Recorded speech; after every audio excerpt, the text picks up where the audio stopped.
Ladies and gentlemen, welcome to Hero Movie Podcast, your greatest source for superhero movie discussions in the multiverse. I am your host, Adam Portrais, and I'm joined by Bruce Leslie. I'm a prickly pear, and it's clobbering time when it comes to this movie. And filling in for Sean Keenan, who's, I think we said on the road again, very Willie Nelson-esque. Yeah, he knew this was the only weekend he could go back to Charlotte and wouldn't have to put up with you. Well, good point. Well, I mean, mission accomplished. He left Atlanta to go to Charlotte this weekend. Stepping in his shoes here, though, we have the one and only Dr. Matt Smith. When he gets back into these shoes, they're going to be blown all to hell. I'll tell you that. They're just not going to be shoes are broken, you guys. They're broken, busted out the soles, everything's gone.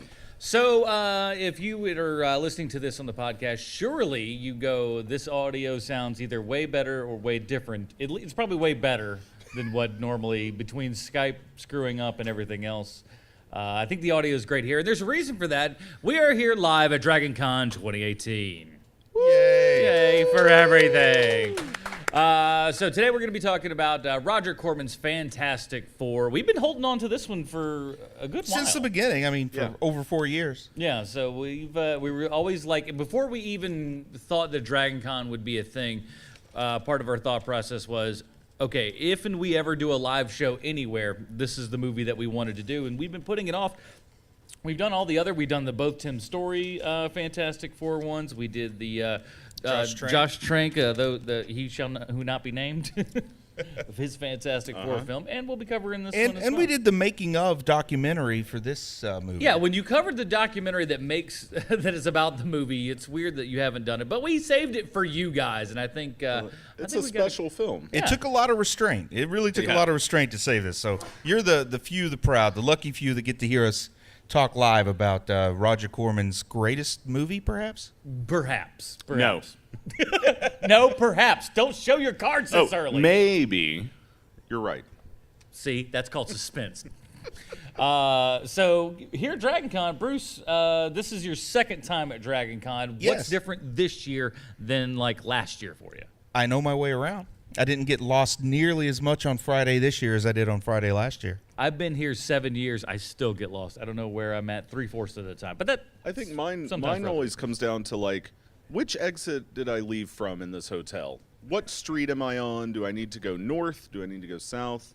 That's my confusion. I benefit from being a local, but I still don't know.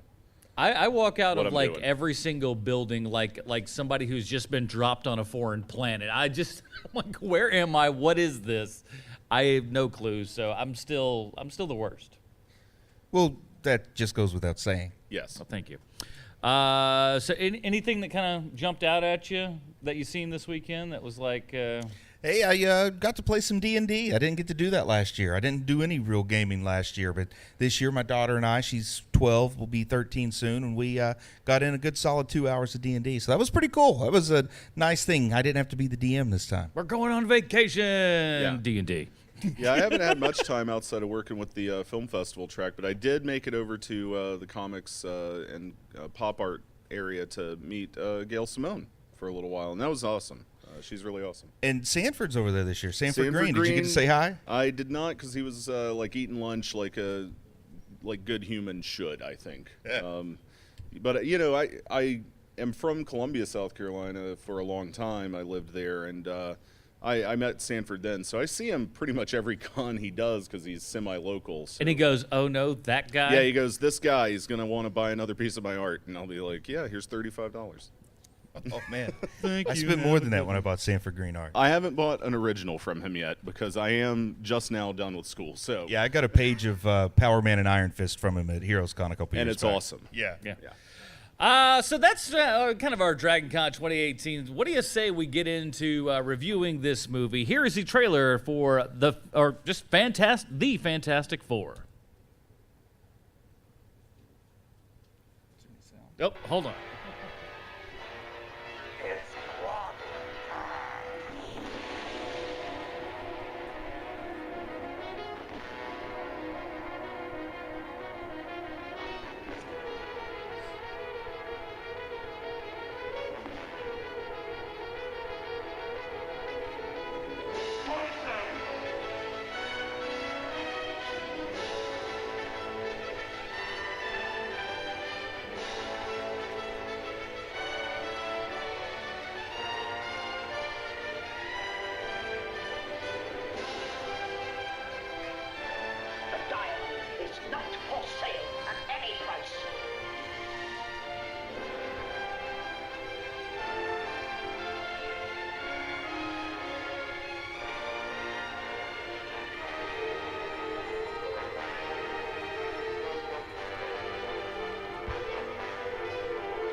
That was the trailer for Roger Corman's Fantastic Four from 1994, directed by Ole Sassoon. Sounds like he should be working on some sort of hair product. Actually, I think he is related to Vidal Sassoon. I heard that somewhere. Is that for okay. That for real? I'm not being a goofball. Starring Alex Hyde White, Jay Underwood, Rebecca Stabb, Michael Bailey, I believe Smith is his last name. It's being cut off here. And more. Bruce, we've covered many a Fantastic Four film on HMP. I can't understand how you keep coming up with stuff. What do you got us for the Comic Book Connection? So you have the laptop, but you don't have the stinger ready? Listen, what do you want from me? The stinger. All right, no, fair enough. Well, I've said, you know what? I'm just going to kind of... Matt, do it live. Nope.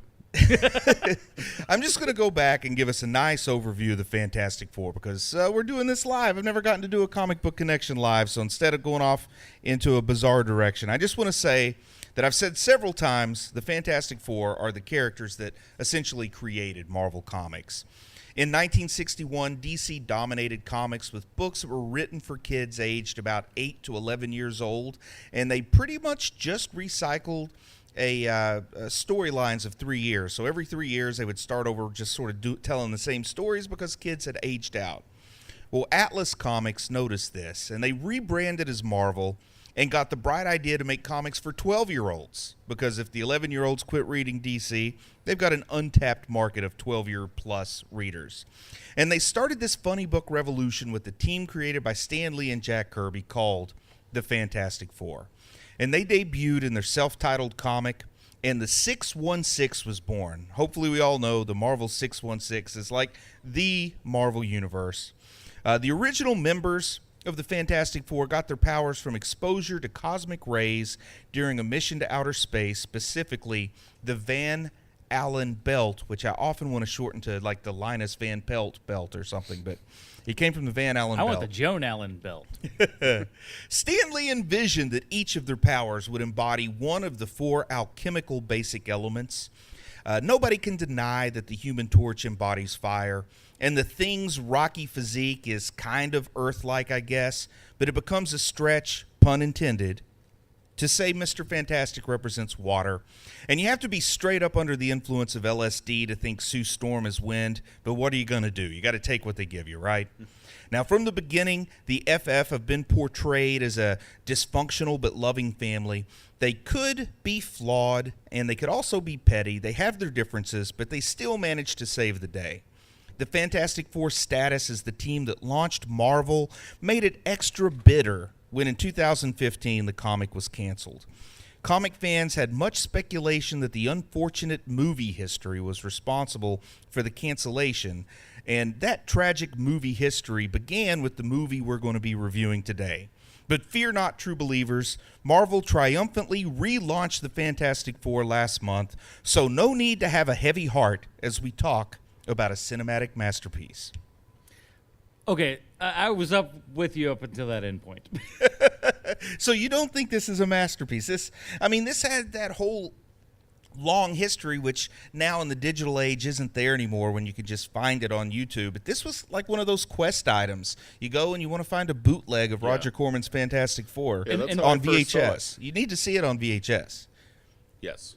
Now, how did you first see it, Adam? Like I'd always seen it at comic book conventions because, like you said, back in the old West pre-internet days, it was somebody like, usually there was some VHS dupe of it somewhere, or in subsequent years, if you were lucky, an okay DVD rip. But even then, it's usually like 4:3, and it was on a copy of a copy of a copy, so everything looked like garbage. And honestly, this whole movie is available on YouTube right now for free until, whomever decides to figure out that they want to take credit for it. It was uploaded 3 years ago, the copy that we watched. So, yeah, it's been there for a while, it. but it's widescreen. It looks pretty good. It's not Blu-ray quality or anything, and there's a couple of I intentionally watched a poor quality transfer because this is a movie you want to watch on a poor quality transfer. I have done movies like that, but when words, there's words on a paper or something, you're just like, that could say anything. Now, this is where my Mandela effect story comes in.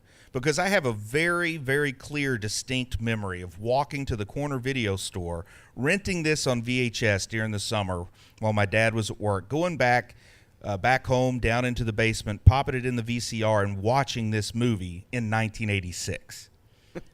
But the movie, of course, wasn't made until 1994. But I have this very clear, distinct memory of not only watching it in 1986, but I rented it at the video store. Could it have been like some of the Fantastic Four cartoons? Nope. It's a very clear memory of that ugly butt Ben Grimm rubber suit that's in this movie. Now, I'll be honest with you. Mandela Effect really is just code for I'm dumb. No. It's. I remember. I think this is hard evidence. No, that just I think means that if we stupid start and from, you don't remember. I think that things if we correctly. start from the same assumptions that the Finding Bigfoot people do, this is exists direct and proof. it's real. which is it's automatically This is good. data. How do we prove it now? Data that proves I'm a time walker. Yeah. This alone. And next, we already talked about this before the Yeah, show. you Next, knew I'll have Nick my Cage. old Civil War era photographs that prove I was around back then. But I am indeed a time walker, and somehow I went through a time zone, a time warp into 1995, maybe, when the VHS store just happened to have bootleg videotapes. Took it back to 1986, watched it in the basement, probably never returned it, and they didn't miss it. Maybe that's where the really good dupe comes from. Is that pristine copy? The Time Walker version? Uh-huh. Could you have people go through time and get us if you had the ability to stream through time and this is what you're doing? See, Well, I if think you that's saw all the other versions, which one would you choose? See, I think that's an excellent premise for a story. Is there's a guy who can travel We're through writing time. his next book Yeah. right now. It's a That's guy. what you don't realize, and because all of this came off of stupid off-comment and jag conversations talking about whatever. And Bruce Leslie writes a book about it. I promise you, this is the beginning. He's a of the time next lord who can travel through time, but the artifact he has to have is a VHS copy of 1994's Roger Corman Fantastic Four, and he can travel from point to point with that copy. So he goes back in time and leaves some at these keystone locations so he can get back to present day when he needs to. It sounds fantastic. The one burning question our audience will have is, will you read the audio version? I hope I'll get Sean to do it, we Sean's wanted real to good read at this promising to read audiobooks. Oh. He's also real good at promising to be at DragonCon. No, he's when we actually do promised watch. the opposite. He's promised That's he'll true. never He's go. he's so. told us that he's never showing up here. So Now, I've got a question about the first, I think it's pretty much the first meaningful scene that we see. I mean, we get some cosmic stuff as an intro, right? Which honestly, let's be frank, that is stuff that Roger Corman, they just bought that. Oh, yeah. That was it's footage stock. that someone Well, we've else got shot. plenty of that we're going to talk about. But was Punky Brewster's dad the first person I saw on screen? Like, I really felt like the George Gaines was writing on the chalkboard. Is that who that was? Yeah. That was Punky Brewster's Yep, dad. indeed. So he's the biggest star in this movie. yeah, and they probably dumped a lot of the budget at him for that scene. So he could write on the chalkboard and talk about Colossus, which had me excited this was going to be an X-Men movie for a moment. Yeah. But he does. Is it like, what's the accent he's using here? Smart. Yeah, it's Mid-Atlantic. I don't know what it is, but he looks like just like one of these cartoon villains that's going to tell you his plan and then just leave the room. And I wanted him to do a little Police Academy shtick too, but he didn't do it. He's like, oh, I'm looking for the word. It's right on the tip of my, that thing in your mouth that comes out, tip of my. Right. Okay. It's a family show.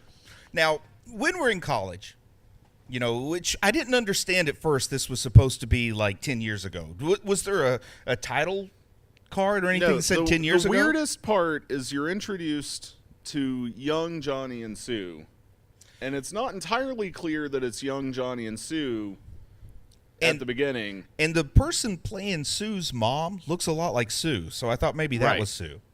And I was like, oh, wait a minute. Do we have, is Franklin in this already? What's going on? And there was no good explanation for why Ben and Reed wanted to go hang out with these kids in the beginning. And the kiss, man, when he kisses young Sue, that was pretty creepy knowing where this was going. Look, Mercedes McNabb was very cute, I guess. I don't got a good explanation for this. It's weird. It's a little creepy. I don't understand the actual age difference. As a parent, I tend not to let college kids just come hang out with my kids. Why? What are you, 23? Go hang out with my 9-year-old. First of all, Ben Grimm and Reed Richards were like 35 minimum, right?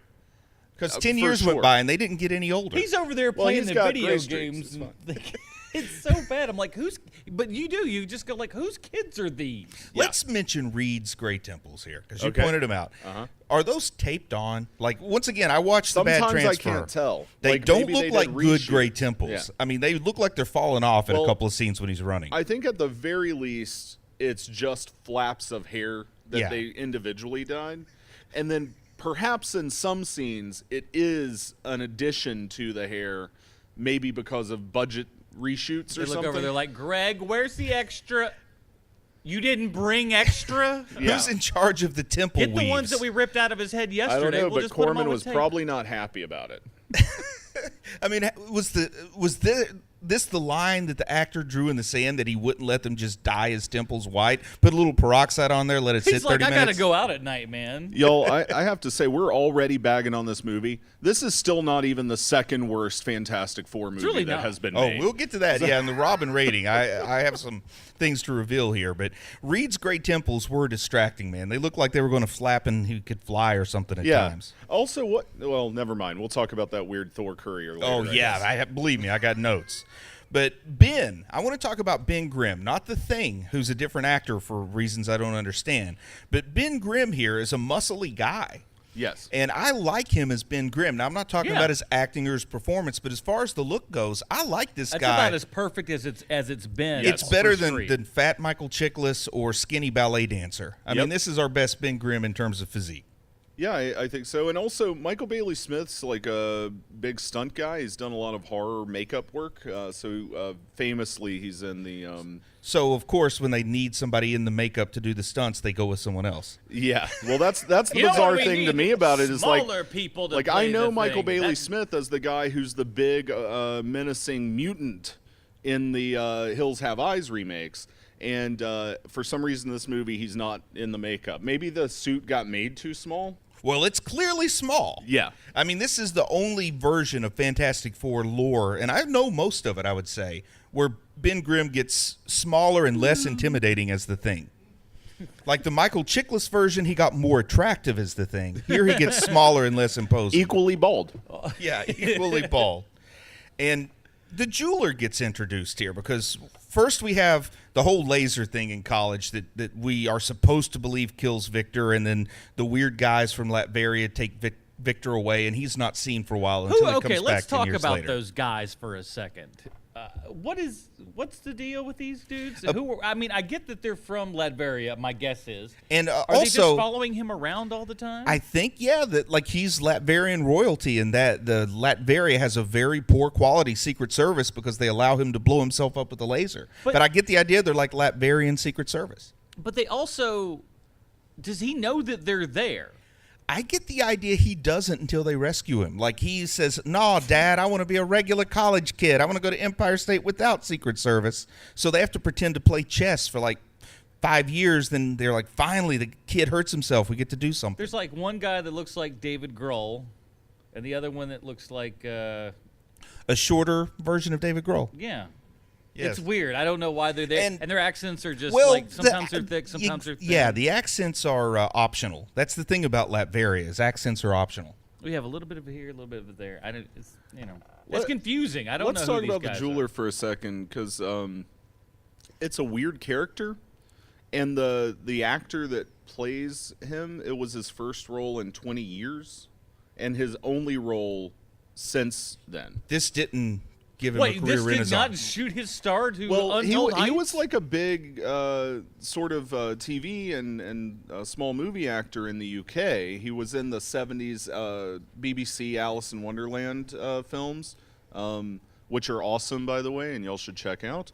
But yeah, this was his first movie since like 1976, and he made nothing after. But also just that character is bizarre to me. And I got a couple things to say about the jeweler. First off, it might just be me, but I feel like that role was written for Dudley Moore and they couldn't get him. Which is sad because this is the point that Corman could have afforded Dudley Moore. Yeah, it's is this post Arthur 2 on the rocks? Oh, for sure. Yeah, because post Arthur you can't afford him. Post Arthur 2, pretty affordable. Yeah. Well, he needed to make back his money for more drinking. Do they?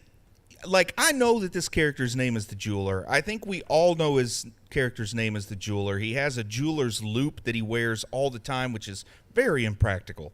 I'll tell you that There's right now. A lot of stuff Hard to going get on. around with the jeweler's loop. Did they ever call him the Jeweler in this movie? Yes. Okay. He calls him that There's a couple at least, times. Because I once or missed twice. that on my poor transfer. Yeah, it's there. Yeah, when he pulls up the name and stuff too, it's written on there. Yeah, But on the computer screen, which is that, you might not have seen on the transfer. So this, how much of a character is this jeweler really? And let's be honest, is this not also just a ripoff? It's 1994, so Batman Returns has already come out. Yeah, this is very It's much pretty much influenced by the Penguin in Batman Yeah. Returns. And Danny DeVito was who they were going to call after Dudley Moore turned him down, but they got all the way to this guy before somebody took him Yeah, out. all the way But down. Here's also another thing is, Mole Man, a Fantastic Yeah. Four villain That's in the where comics. I thought they were going at first, So- because the first time that we see this jeweler, he comes out from underneath Right. a manhole. So I don't know if Corman or somebody at Constantine Films, isn't that the name of the Constantine. that had the rights to Yep. it? Did they think they were going to get some major like marketing money by creating a new character? I think this likely comes down to a weird rights issue, right? Where throughout the late 80s and early 90s, as Marvel was continuing to license out properties, which they did up until they created Marvel Studios, certain characters did not go with them, and if you wanted them, like especially main villains and things, you had to pay more money. So I'm wondering if like the Fantastic Four license included the four main characters and Doom, but not anybody else, and this is a budget attempt to kind of shoehorn a Mole Man and character in what there. kind of hubris are you exhibiting when you're the guy that wrote this screenplay and you say Doom is not enough to embody the talents of your story? Like, you have to add an extra villain because you're greater than Dr. Doom. Again, Well- I think this may be crazy, but I think there may be, again, some Batman Returns stuff going on there to where, because they were starting to double up and be like, hey, man, you can't just have one villain anymore. We got to have a couple. But I go back to Dudley Moore. I think he really wanted Dudley Moore in this movie, so he wrote this role. I mean, yeah, I think you're right. Can we talk a little bit about the first time Ben Grimm meets Alicia Masters? When he breaks the statue, Yeah, when he breaks the statue, I think he kind of knocks her down or something, and then proceeds to lift a totally, like, this is a stranger. He's just never straight up lifts a by blind the woman in waist, the air. into the air, and puts her down. No, he holds her up there for a Yeah. minute too. Why is she not screaming in terror at that Because point? they're in love, Because man. she's blind, you idiot. Hey, I think blind or not, it's scary when a stranger holds you up in the air. Nobody has done it to You're me like in years. a baby. And she just puts her down. It's weird. That was weird in every level. I mean, At this the same time, too, there's like how like nonchalant he is on just like, I guess I broke your stuff. Yeah, This- I'm Sorry. really sorry. This movie gets off to a weird tone when Reed Richards kisses a little kid, and it just gets weirder from there. But lifting strangers This in the girl's air, not 9 anymore. I'm you going to know, marry her. I remember 1994 fairly clearly, and I know that it was, different socially than now, but even then it wasn't considered like, hey, you meet a stranger, you show them how strong you are by lifting them up. Now, in elementary school, I can remember when you would meet a kid you didn't know, and you're like, hey, I bet I can lift you up. Yeah. And that was acceptable in elementary school. But, like, by college time, you kind of get away from that lifting people up thing. Hey, he especially did say that strangers. he didn't want him there for his intelligence or something like that, just so he could pilot the plane. Yeah. But, yeah, lifting a stranger into the air, I mean, literally, he picks up a stranger. I'm going to put you on the ground now. There you And go. something about that interaction, we'll find out later, makes her fall in love with him. Which She feels I wonder. his face. He's very handsome. Here's the thing. He's not a horrible looking dude. You know? No, he's got a nice he's square jaw. He's ready to roll. Big guy and And, stuff. So, and that yeah. segues into my next question. Which member of the creative team behind this movie really loved Lionel Richie videos? Hello. Yeah, because we got a serious hello moment. And also, I've got a bone to pick with that music video because that bust doesn't look that much like Lionel Richie. Yeah, It you're doesn't. right. It looks horrible. It looks like an odd chia The pet. molds for this film look better than that bust. Which is not saying much for Lionel Richie's people. Right. I'll say this though, like with that whole scene, you Never can should've left the Commodores. clearly tell that this is a person who did not make that head. First of all, the head doesn't look super great to begin with, but this is how she's touching it. She's just like kind of, I'm blind and I don't know what I'm doing. Slap, slap, slap. It's like you you don't know what you're doing at all. And then 10 years later, where we're at now, and they're getting ready to launch the rocket. And I was really puzzled, like, why did college-age Reed feel the need to go, like, kiss this little girl for no story reasons? And now I'm still as confused when he goes back to the house. Like, the mother still allows him to visit and lets him abduct her now, what, You teenage remember children? that creepy old man when you were 9? You're Well, now going- that you're 19, you're going to space gonna with go him. to space with them. And she dubs them the Fantastic Four in not a totally forced moment at all. No. Look at you, the Fantastic like that's where you would have Four. had like the Mark Burnett, executive producer, come up on the screen. And the score emphasizes this moment as well, which is amusing. Mostly because the score for this movie is really weird, and this is where they push like a theme a little bit. Well, I don't know if I go so far as to call them themes so much as this is all the music we have. Let's play it again. Well, that's true. I'm also very fond of the fact that the main part of the score that keeps playing over and over really makes me want to watch Jurassic Park.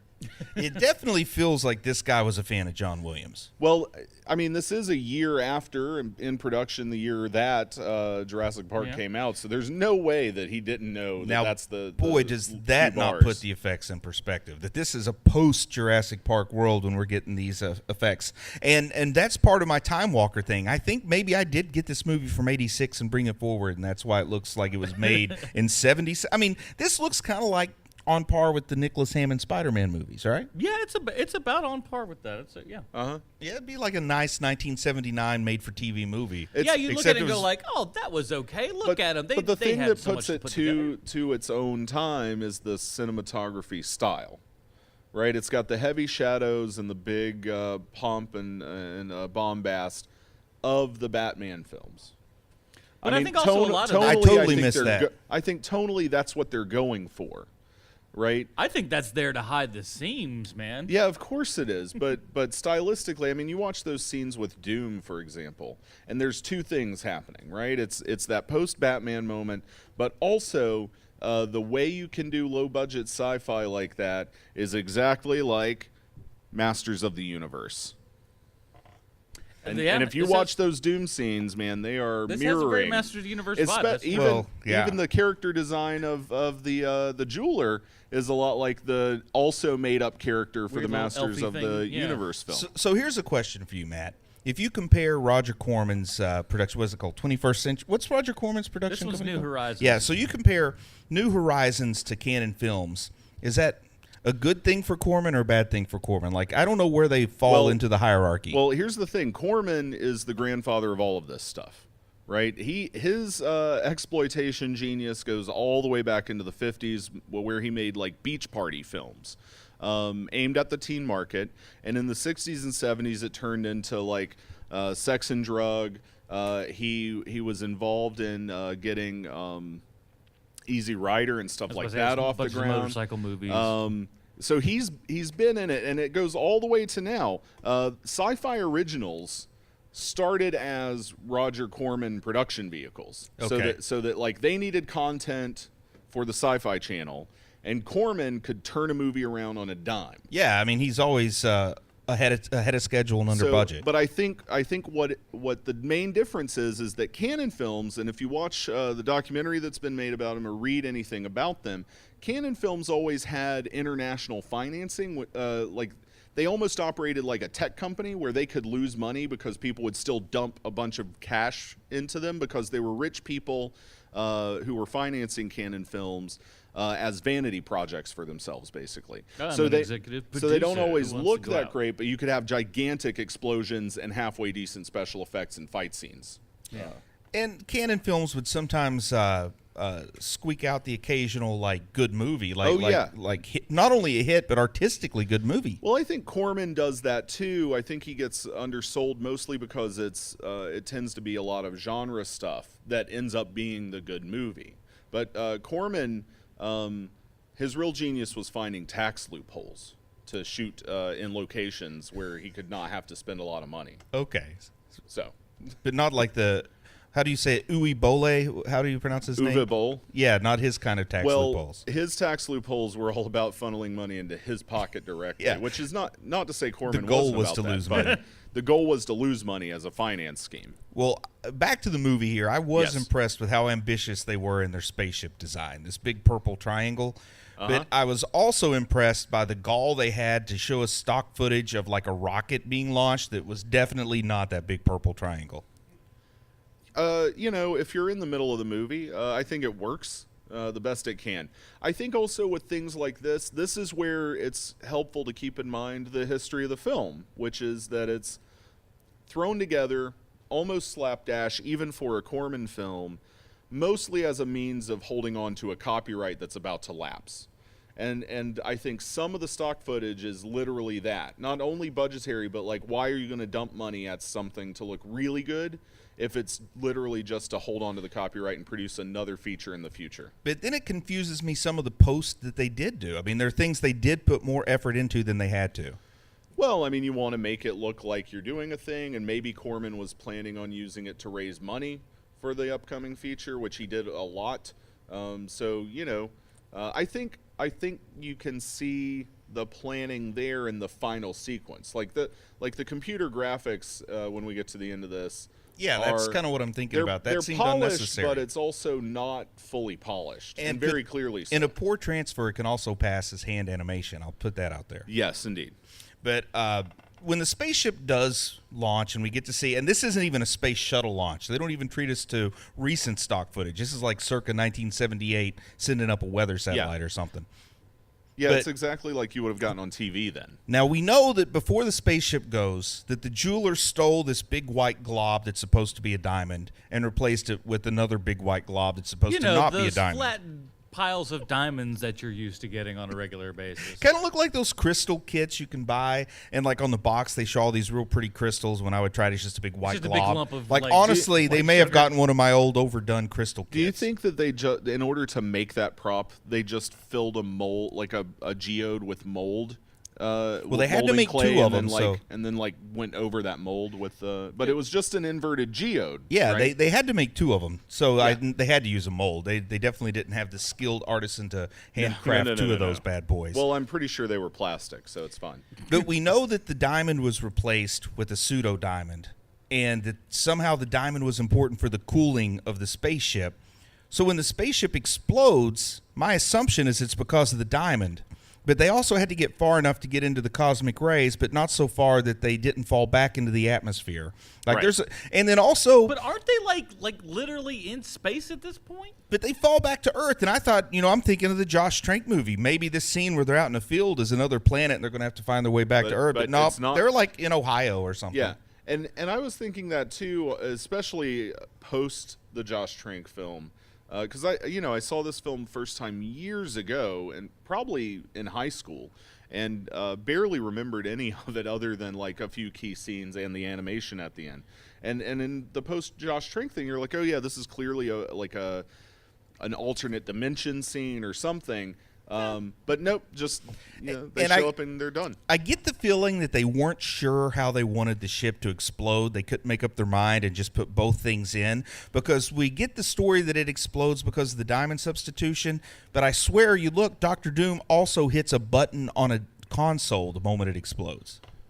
Well, I mean, he's extremely nefarious. Maybe he needed to know exactly which point they were in so he could hit the button that makes the diamond overheat because he's powering something else. You would I think don't know. so, but there's literally a scene where he just goes like, "Oh, the jeweler did my work for me by switching out these things. I don't have to sabotage your stuff now. I just got to sit back and watch." I've never met a plot that was too convoluted, in my opinion.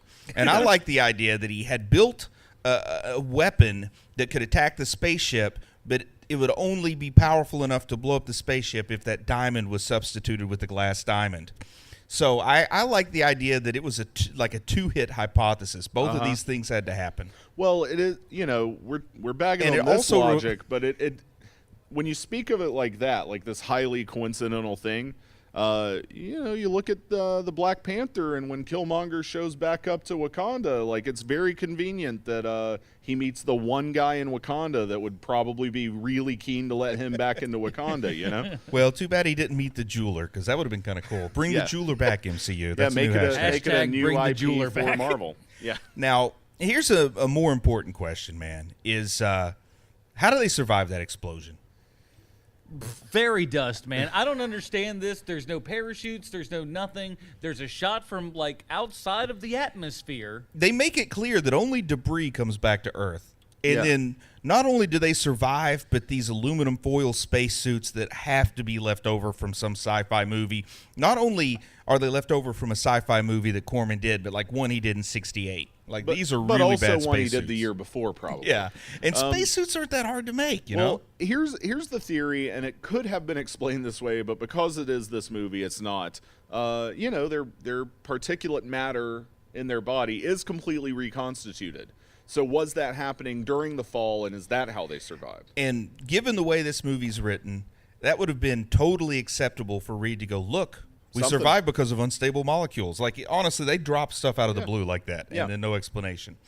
And because everyone thinks that the Fantastic Four died in a space tragedy, they're building this memorial to them. And there's apparently only one sculptor in New York, and she happens to be blind, so she doesn't know what they look like to sculpt it. And boy, was that commissioned fast. And like, there's not even a service, and they're already like, erect a statue. Here's what I love is apparently they hired somebody to make busts for her to study to make their busts.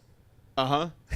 And they're delivered by the guy in the Thor hat. That's what I'm getting at. Help if you just hire somebody who could look at them. You are so far beyond my biggest question about this film at this point. Yeah. My biggest question is, at which point did they become famous, well-known people in the city? Never! Enough for people to even know who they are, to mourn their death, to mount a statue of all four of them, and also call them the Fantastic Four, which up until this point has only happened with the Storm's mother. Yeah, the very careless mother, You could just imagine that you walk through a park and you just saw a statue and, like, looked at it and it said, Steve.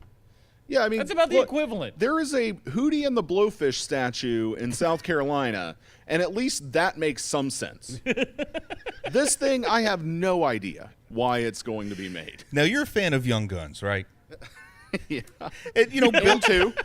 Billy the Kid, when he pulls a gun on somebody, he says, hey, I'll make you famous. You get killed by Billy the Kid, you're automatically famous. Same thing goes for blowing up in a spaceship. Yeah, you know that. Look, yeah, of course, but why are they called the Fantastic Four and everybody knows they are fantastic at exploding in space. They are. The one mission they've ever done ends in abject failure.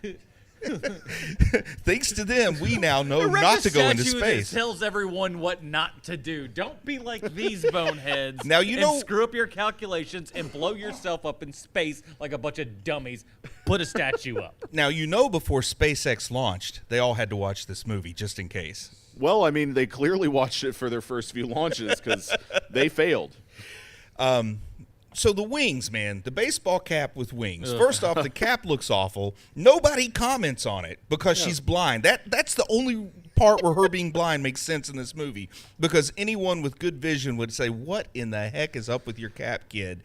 I mean, and this isn't like they just grabbed the first cap in the costume department. They intentionally made the decision, we want a cap with wings on it because we like adventures and babysitting. Someone looked and said, right, that works, go.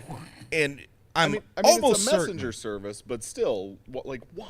Yeah, and I'm almost certain they didn't have the right to use any kind of Thor facsimile in this movie. And congratulations, mission accomplished, because that does not look like Thor. Or Captain America. Yeah, but and it's like one floppy wing, one wing straight up. They didn't even take good care of their crappy hat. Maybe they're just like joking about how Reed's sideburns look. Honestly, I had to pause it on YouTube and back up to make sure that those weren't Reed's temples that accidentally got stuck to this hat in the wardrobe department. Things He got picked up the switched wrong around. wig. There's a lot of stuff going. But we're starting to get a lot of Doctor Doom at this point. And I'm going to say this, and I'm not saying this jokingly. I'm not trying to take a pot shot. I think this is the most faithful Doom we've ever gotten. This actor understands Doctor Doom. And it's good. Yeah, that's what's surprising about it. It's not only faithful, but solid. He conveys the arrogance of Doom. Also, Doom is a dramatic person. Like Doom definitely subscribes to all the world as a stage kind of theory of life. And this guy, his overacting, his performing for the back row of the theater style and the hand gestures, that is totally what... They can't see my face moving, so I must move my hands as much as I can. But that's absolutely what Victor Von Doom does. I mean, in the comics, the guy is of the utmost when it comes to arrogance. And this is a great portrayal of Doom. All the corniness, all the bad problems with this movie aside. And the guy spiky fingers. The guy who played Doom did a good job, and sadly, we don't have clear audio from him because it was all recorded on a boom mic, and no matter how much he agreed to come in no charge and do his AVR, they wouldn't let him do it. Which is sad, because he did at least one episode of, what's the 70s TV show, Great American Hero? Well, there's one called Greatest American Hero. About the kid, right? No. It's about a guy. Well, it is William about Cat. Yes, that William one. Cat is a That man, one. doggone it. So he did an episode of that, so clearly he's familiar with what good superhero work is like. Exactly. Now, here's the weird thing. They wouldn't let him come in and do his AVR, but there's clearly post-audio work done, because every time he moves his hands, those clicks weren't picked up by a boom mic. Oh, those my are gosh. added-in clicks, which I like for some reason. It makes me think No, I he's like a him shellfish. too, actually. Crazy overzealous Foley, but I loved it. But it works. It's like it's just a touch too high, but it's like just enough to be on that border of acceptable. And they wouldn't let Doom do his lines in AVR, but once the Ben Grimm becomes the Thing, they did bring in AVR for the Thing. Yeah. Why? All that stuff's ADR, because otherwise you will not hear that actor. And also, But you barely hear Doom right on the boom mic. But they're also different actors, right? So like, the voice has to line up a little bit. And this is where we might get into a slight disagreement. I really like the facial mechanics on the Thing's makeup I do design. too. As way not better awesome than this as it movie is. deserves. This movie deserves like Mascot at Universal, where the face has no animation at all. But when he's speaking, I mean, it lines up in a practical effects way that any of this would have. But there's the hydraulic motion in the lips and everything else, and I just really dug it. I was like, oh, this is good. Actually, It's better than it has any right to be in this film. it's better than some of the other films that have much higher budgets. Well, I'm going to say the best comparison, in my opinion, is Toxie from the Toxic Avenger, and we have better face animation with Thing than we have with Toxie. Yeah, and that's good. The eyebrows move. Yep, I love a good like hydraulic special effect, man. I like the idea put there's him on my fishing face. line and a It's guy good. hiding up in the rafters pulling on the eyebrows. Yeah, I mean that's fun too. Kind of one of those. But what do you think about the Human Torch? And we get very little Human Torch because of budgetary constraints. We get that prolonged scene at the end, which we'll talk about. But for most of the movie, he just kind of like sneezes and fireballs come out. I think he throws a fireball here and there. And he does does a say lot of flame that. on once. And he does it. It is at least explained why he's not constantly just engulfed. Where he says, "All I do is I concentrate on a part of my body, and that's what I can do."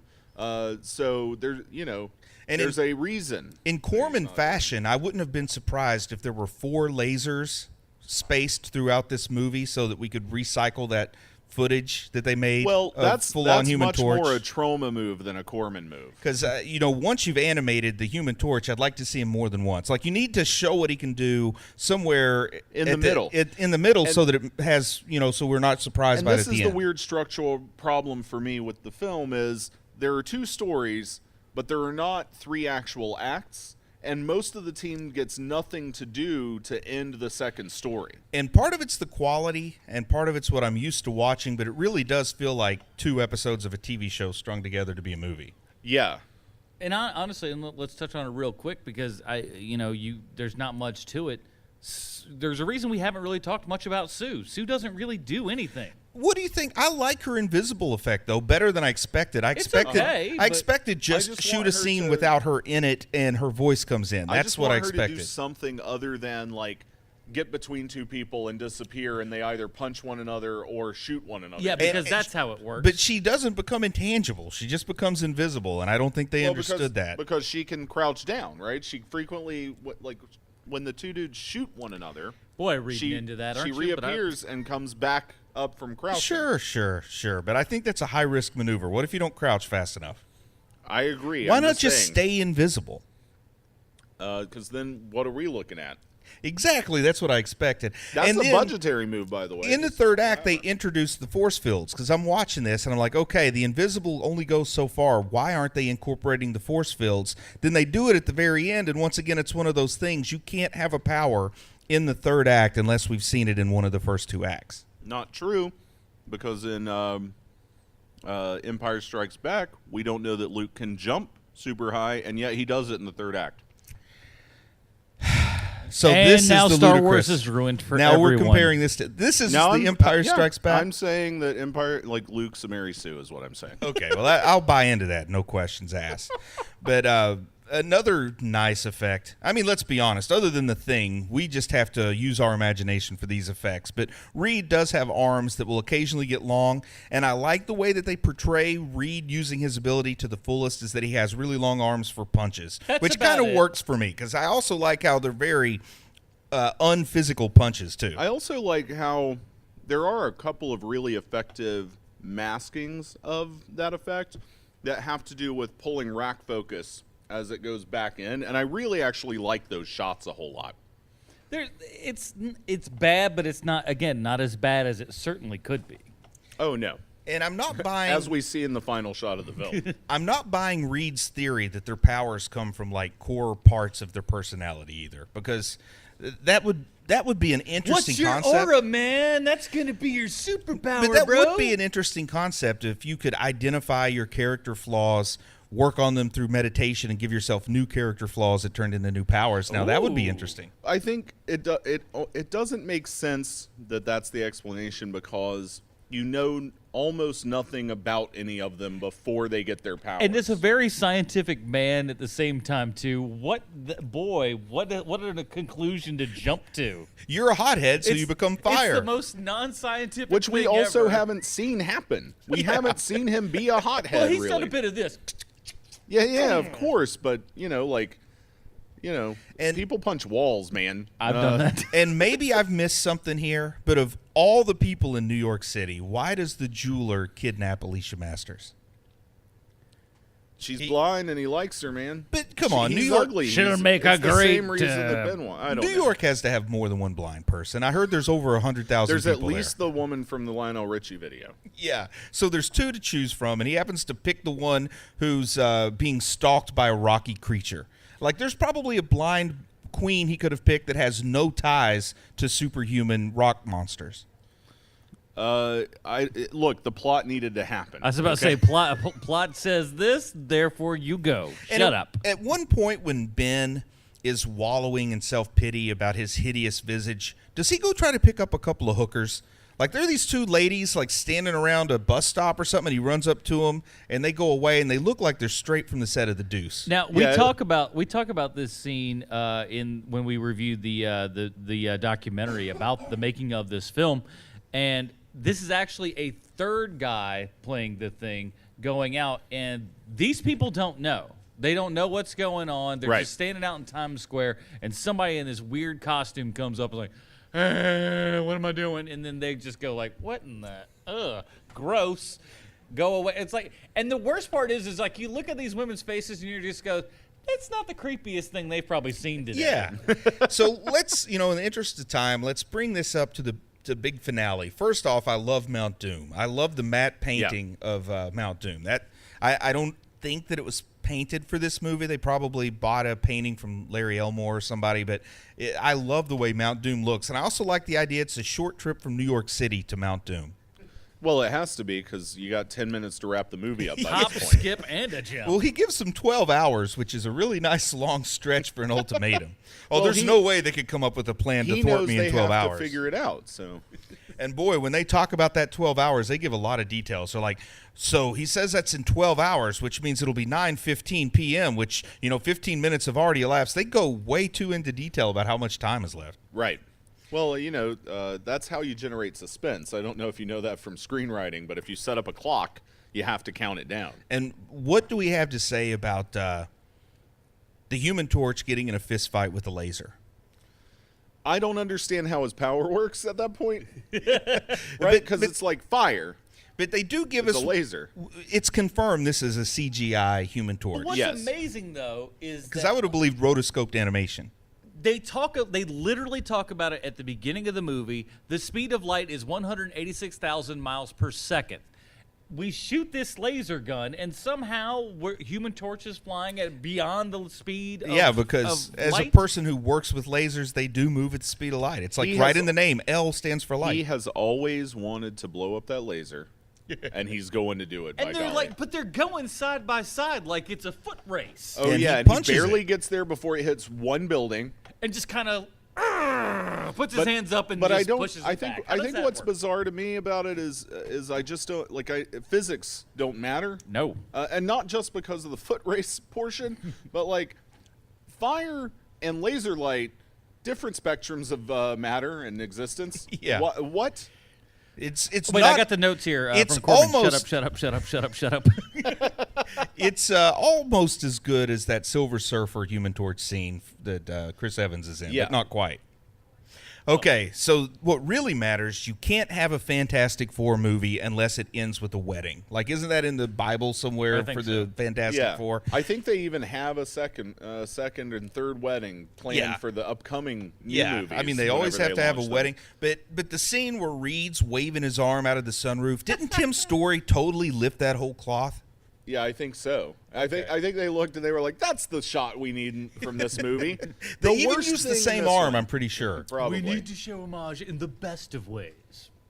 Well, I think we need to find out how this movie, just like every movie ever made, relates to Sylvester Stallone. Well, thank you, Bruce. Due to Sean Keenan not being here, I'm going to read the Stallone connection, but Sean Keenan himself has actually penned it, so let's give it a go.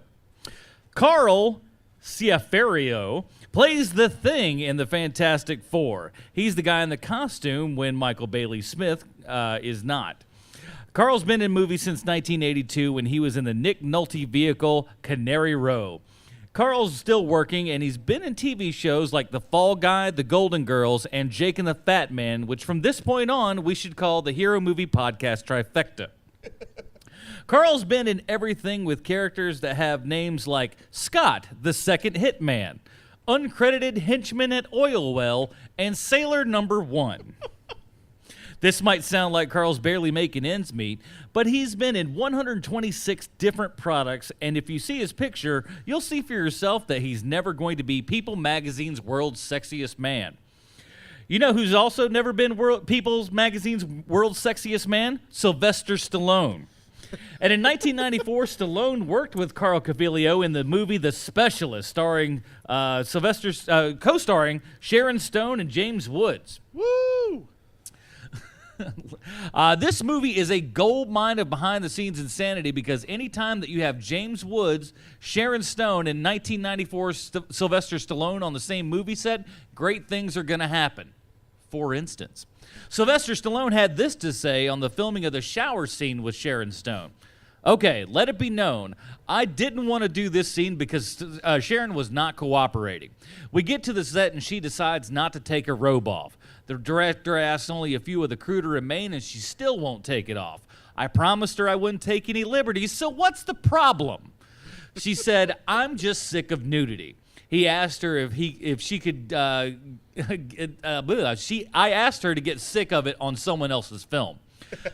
She's having none of it. So I went down to my trailer and brought back a bottle of Black Death vodka that was given to me by Michael Douglas.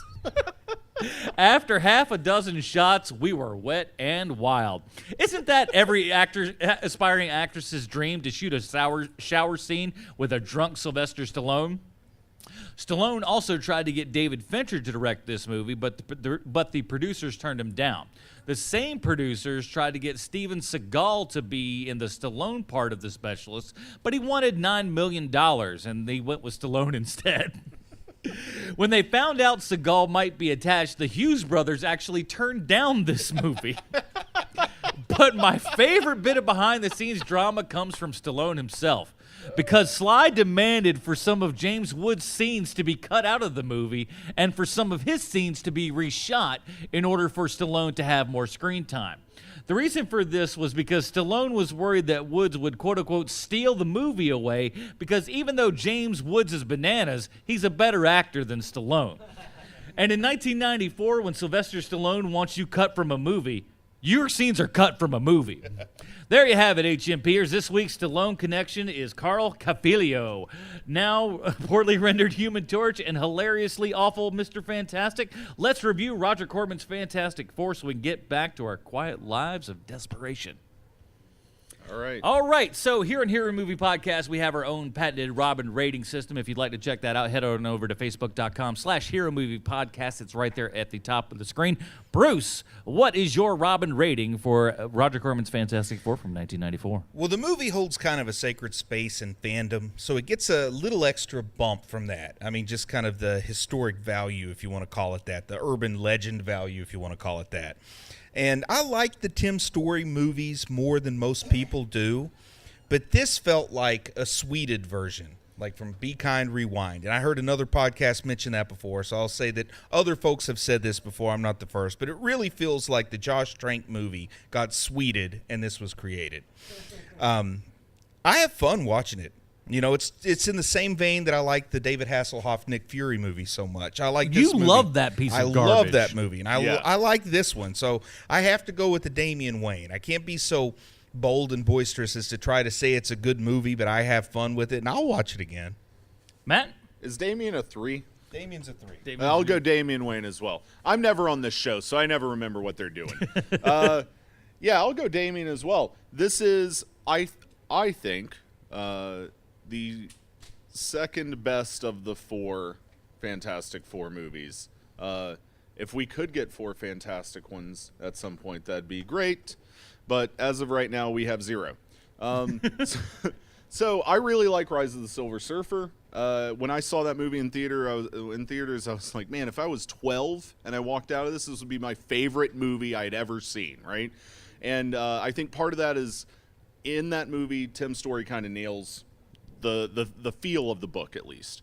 What I like about this one is that it's so weird and bizarre that it nails the other half of the tone of Fantastic Four, which gets into some questionable choices that are made by all of the characters. It misses out on the character dynamics a whole lot, but I think it has actually some really solid special effects, some of them better than the first Tim Story film, and most of them as good as the Josh Trank version. And I will say, unlike the Josh Trank version, this film is not missing an entire third of it in the final edit. Yeah, I really enjoy this movie a lot. Adam, what do you think? I went into this thing wanting to hate it, thinking that this was going to be horrible, and I'm actually going to give it the best review. I'm going Tim Drake on this. Whoa! Wow, that's This bold. thing was really Whoa. good.